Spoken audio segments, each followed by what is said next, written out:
Salam jumpa, sahabat MPDR yang hebat, ibu dosen yang saya hormati. Kali ini saya akan menyampaikan hasil diskusi saya di diskusi 8, mata kuliah studi komparatif pendidikan dasar di berbagai negara.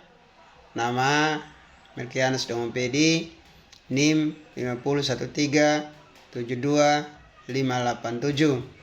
Universitas Terbuka, Program Magister Pendidikan Dasar. Pada tugas sesi 8 kita diberi tugas sebanyak 3 nomor. Saya langsung untuk nomor 1.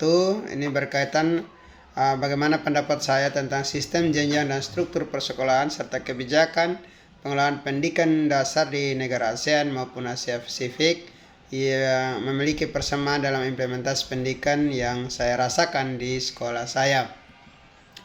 Berikut analisis saya langsung saja. Pertama saya lihat dari sisi aspek struktur jenjang pendidikan atau sistem ya. Jadi pada umumnya baik negara ASEAN maupun Asia Pasifik itu memiliki struktur yang sama, yaitu 633, di mana 6 tahun di SD, 3 tahun SMP, dan 3 tahun SMA. Pendidikan dasar wajib selama 9 tahun. Ini seperti Indonesia, Thailand, Jepang ini sama. Jadi bagaimana bentuk implementasi di sekolah saya? Tentu sekolah saya akan di SD ya, jadi menerapkan 6 tahun pendidikan dasar sebagai bagian dari wajib belajar 9 tahun. Bagaimana keterkaitan atau persamaannya? Tentu struktur dan jenjang sudah sama ya. Di sekolah saya juga mengikuti ketentuan nasional yang konsisten juga. Negara kita mengikuti praktik di negara-negara ASEAN maupun Asia Pasifik. Yang kedua adalah saya lihat dari sisi pemerataan akses pendidikan. Tentu dari baik negara-negara ASEAN maupun Asia Pasifik memiliki tantangan bagaimana dalam hal pemerataan akses antara kota dan desa ya, baik dari sisi keterbatasan infrastruktur ya di pedesaan ya, di daerah-daerah terpencil ya seperti Indonesia, Thailand ya, sebagian besar lah negara-negara ASEAN. Jadi bagaimana bentuk atau yang saya rasakan di sekolah saya? Tentu sama yang di daerah yang terletak di daerah yang susah ya, yang jauh dari kota, yang lingkungannya geografisnya perbukitan ya, kemampuan orang tua tentu sangat relevan ya. Saya rasakan di sekolah saya juga mencerminkan bagaimana tantangan yang dihadapi oleh sekolah-sekolah di wilayah lain di negara ASEAN maupun Asia Pasifik. Yang ketiga saya lihat dari sisi kebijakan kurikulum dan pengelolaan ya. Kalau secara umum dari negara ASEAN maupun Asia Pasifik itu kurikulum itu dikembangkan terpusat namun disesuaikan di keadaan lokal ya. Contohnya kita Indonesia itu KTSP ya.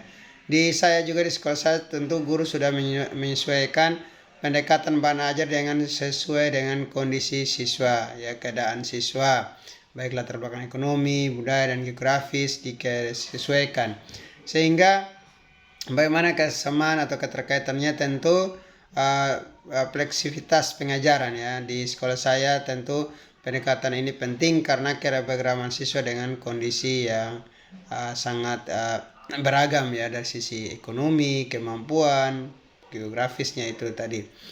Yang berikut saya lihat dari aspek pendekatan inklusif dan keadilan gender. Ya, kalau negara-negara seperti Jepang, Singapura tentu mereka sudah mengutamakan pendekatan pendidikan yang inklusif dan berbasis potensi. Indonesia juga sedang ke sana ya, sedang kita menuju ke sana jika kita lihat kebijakan-kebijakan pemerintah ya.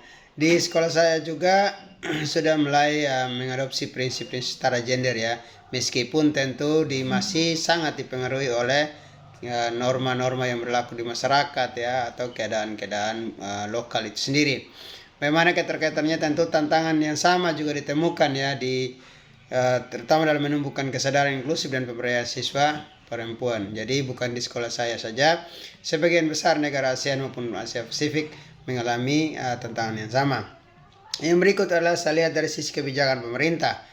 Ya, beberapa negara seperti Singapura, Malaysia contohnya, mereka sangat ketat dalam pelaksanaan kebijakan pendidikan, termasuk sanksi jika tidak menyekolahkan anak ya. Kalau kita di Indonesia, contohnya saya di SDN Momaru masih bersifat persuasif ya, belum ada sanksi yang tegas Ya, ini menunjukkan bahwa perlu adanya regulasi atau advokasi kepada orang tua, terutama kita di daerah-daerah terpencil yang masih kesadarannya tentang pendidikan itu masih rendah.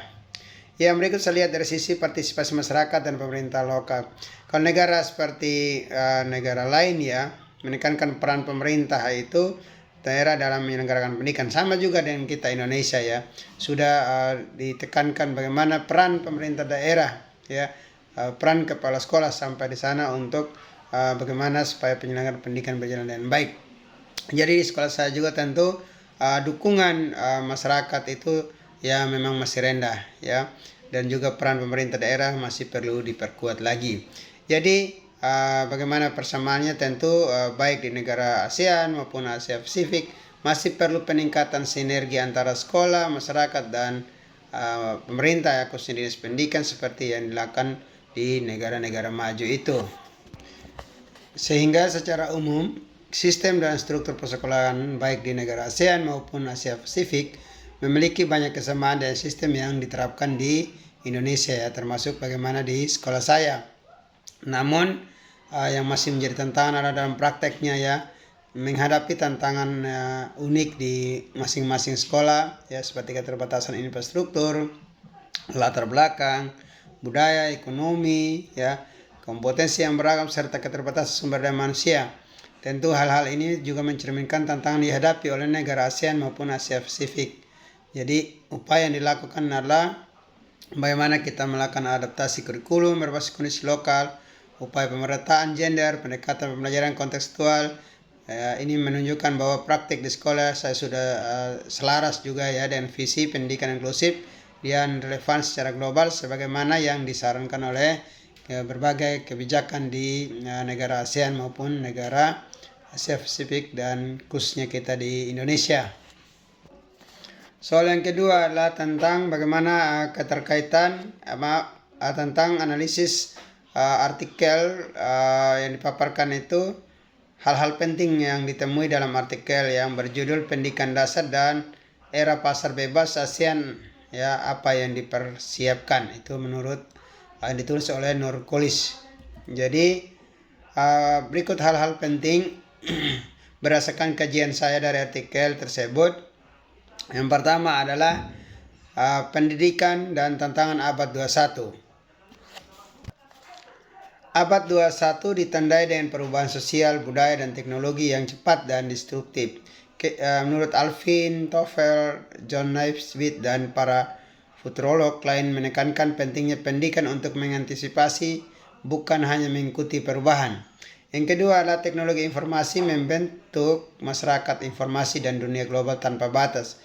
Yang keempat, pendidikan diharapkan mampu menyiapkan individu yang adaptif, kritis, serta mampu hidup dalam masyarakat yang kompleks dan cepat berubah itu. Yang kedua, saya lihat dari sisi dampak globalisasi dan MEA terhadap pendidikan ya. MEA itu masyarakat ekonomi ASEAN. Yang pertama adalah masyarakat ekonomi ASEAN membuka peluang sekaligus ancaman berupa persaingan bebas dalam pasar tenaga kerja. Yang kedua, masuknya lembaga asing ke Indonesia. Kedua, kita lihat dari sisi pendidikan dasar harus menyiapkan siswa agar memiliki kecerdasan intelektual, emosional, spiritual, teknologi informasi, dan kesadaran lingkungan. Kompetensi global agar dapat bersaing secara internasional. Yang ketiga adalah tantangan dalam pendidikan dasar saat ini. Pembelajaran masih berbasis hafalan dan minim eksplorasi serta berpikir kritis. Yang berikut itu kurikulum terlalu minimalis, belum responsif terhadap perkembangan zaman. Yang berikut fasilitas fisik dan sistem manajemen sekolah masih tradisional dan kurang efektif. Berikut juga kondisi siswa lebih maju karena pengaruh media, tapi metode pengajaran masih konvensional. Yang keempat adalah reposisi visi dan misi pendidikan. Pendidikan harus mengembangkan manusia secara utuh ya, di mana kognitifnya, spiritual, emosi dan nilai itu sendiri. Yang keempat berikut adalah mengacu pada 4 pilar pendidikan dari UNESCO ya, yaitu learning to know, learning to do, learning to be, dan learning to live together. Yang berikut pendidikan dasar itu menjadi fondasi untuk mencetak warga global ya. Yang kelima adalah pembelajaran abad 21. Jadi pembelajaran abad 21 itu harus aktif, kreatif, dan relevan dan kebutuhan siswa masa kini. Berikut guru dituntut menjadi fasilitator dan model inspiratif, bukan hanya menyampaikan informasi. Yang berikut pengajaran harus menyentuh semua disiplin ilmu dan memfasilitasi imajinasi masa depan siswa itu sendiri. Keenam, pengembangan sumber daya manusia di sekolah. Jadi pemimpin sekolah harus visioner, kolaboratif, dan menjadi teladan. Guru dan staf perlu memiliki kualitas tinggi dan dikembangkan secara berkelanjutan. Rekrutmen guru harus profesional, bukan sekedar berdasarkan senioritas ya. Biasanya kita lihat ini yang senioritas dan seterusnya. Yang ketujuh adalah bagaimana manajemen sekolah menuju organisasi post birokrasi. Jadi manajemen sekolah idealnya adalah terbuka atau open system, kolaboratif, partisipatif, efisien, dan fleksibel. Masyarakat perlu dilibatkan secara aktif dalam pengembangan sekolah. Jadi kesimpulan umum dari artikel itu adalah bahwa pendidikan dasar harus mengalami perombakan mendasar secara konsep dan praktik. Tantangan global membutuhkan sistem pendidikan yang tanggap dan progresif. Sekolah perlu mendesain strategi pembelajaran yang marketable dan adaptif untuk masa depan. Berikut saya akan paparkan pada soal nomor 3, bagaimana kaitan isi video YouTube di materi pengenalan sesi 8 dengan materi modul 6 dari BMP Studi Komparatif Pendidikan Dasar di berbagai negara. Yang pertama adalah saya lihat dari sisi tinjauan komparatif sistem pendidikan ASEAN. Dalam video memberikan gambaran umum tentang bagaimana sistem pendidikan di negara-negara ASEAN memiliki kerangka dasar yang serupa, pendidikan dasar wajib, pendidikan menengah atas, dan jalur alternatif seperti pendidikan kejuruan. Kaitannya dalam modul juga, modul MPDR 5302, dalam modul membahas secara rinci sistem dan jenjang persekolahan di ASEAN dan Asia Pasifik. Ini di KB1. Modul menyurati bahwa strukturnya itu 633 SD, 6 tahun SMP, 3 tahun SMA, 3 tahun diterapkan di sebagian besar negara ASEAN. Video ini memperkuat pemahaman ini dengan menampilkan kesamaan struktur dan tantangan tiap negara dalam menyelenggarakan jenjang pendidikan dasar sehingga menengah atas. Yang kedua adalah pendidikan alternatif dan program kesetaraan. Video menyampaikan bahwa banyak negara ASEAN telah mengembangkan pendidikan dan program kesetaraan dengan pendekatan yang berbeda-beda tergantung kebijakan lokal. Kaitannya dalam modul juga menyinggung pentingnya fleksibilitas sistem pendidikan agar bisa menjangkau masyarakat yang tidak bisa mengakses pendidikan formal secara reguler. Dalam konteks studi komparatif, pendidikan alternatif seperti ini menunjukkan variasi pendidikan yang bisa disesuaikan dengan kondisi seperti geografis, ekonomi, sosial, sebagaimana yang terjadi di sekolah saya juga. Yang berikut adalah isu kualitas dan pemerataan pendidikan. Dalam video dijelaskan bahwa terdapat kesenjangan kualitas antara daerah perkotaan dan pedesaan di negara ASEAN, termasuk kekurangan guru, keterbatasan fasilitas, dan rendahnya apresiasi terhadap pendidikan dari keluarga yang tidak mampu. Kaitannya dengan modul adalah, modul menekankan bahwa tantangan pemerataan merupakan isu besar di Asia Tenggara, terutama di wilayah yang tertinggal Modul juga membahas bahwa tantangan serupa dihadapi Indonesia dan dapat dilihat nyata di sekolah-sekolah yang ada di daerah-daerah terpencil yang memiliki hambatan geografis dan keterbatasan fasilitas. Dari isi video dan modul selaras dalam menggambarkan realitas di lapangan dan pentingnya kebijakan yang responsif. Yang keempat adalah tantangan pendidikan dan kualitas sistem. Dalam video menekankan perlunya sistem tata kelola pendidikan yang baik untuk menjawab permasalahan seperti infrastruktur yang buruk, akreditasi yang belum merata, dan mutu guru yang belum memadai. Kaitannya dengan modul ini adalah manajemen pendidikan dasar itu termasuk desentralisasi yang efektif, penguatan kapasitas sekolah, dan penguasaan kualitas. Kedua sumber ini menekankan bahwa penguatan sistem bukan hanya soal kurikulum, tetapi juga soal organisasi, evaluasi mutu, dan pelibatan masyarakat. Yang kelima adalah lihat dari kerangka kualifikasi ASEAN dan pembelajaran sejawat. Video menjelaskan bagaimana peran ASEAN, ini suatu organisasi AKIRF dalam menyelaraskan kualifikasi pendidikan antara negara ASEAN untuk mendukung mobilitas tenaga kerja dan transparansi sistem. Kaitan dengan dalam modul adalah bagaimana kerjasama antara negara ASEAN mendorong integrasi pendidikan, termasuk dalam konteks standar mutu, penjaminan mutu, dan pembelajaran sejawat atau peer learning. Ini mendukung konsep zona kepercayaan antara negara dan pentingnya benchmarking antara sistem pendidikan. Yang keenam adalah langkah-langkah penguatan oleh UNESCO. Dalam video mengutip saran UNESCO tentang pentingnya visi pendidikan yang jelas, kebijakan yang konsisten, fokus pada kesetaraan dan kualitas, serta pentingnya kemitraan. Kaitannya dalam modul ini, modul mengajak kita sebagai mahasiswa untuk memahami pentingnya pendidikan sebagai alat pembangunan sosial dan ekonomi, dan menyelaraskan dengan tujuan global seperti SDG 4, yaitu tentang konsep kemitraan dan konsistensi kebijakan juga disorot sebagai kunci reformasi pendidikan dasar di Asia Pasifik. Dari kesimpulan secara umum adalah video dalam pengayaan ini dan modul ini saling melengkapi dan memberikan pemahaman yang komprehensif mengenai kondisi pendidikan di ASEAN. Dalam video memberikan gambaran aktual atau nyata dan visual, sementara modul memberikan kerangka konseptual dan data perbandingan keduanya. Dari keduanya kita lihat bahwa sistem pendidikan ASEAN menghadapi tantangan yang sama dalam hal kualitas dan pemerataan. Berikut adalah pendidikan alternatif dan kebijakan berbasis lokal menjadi solusi yang perlu didukung. Perlu sinergi antara kebijakan nasional dan regional melalui kerangka seperti AKI-RF.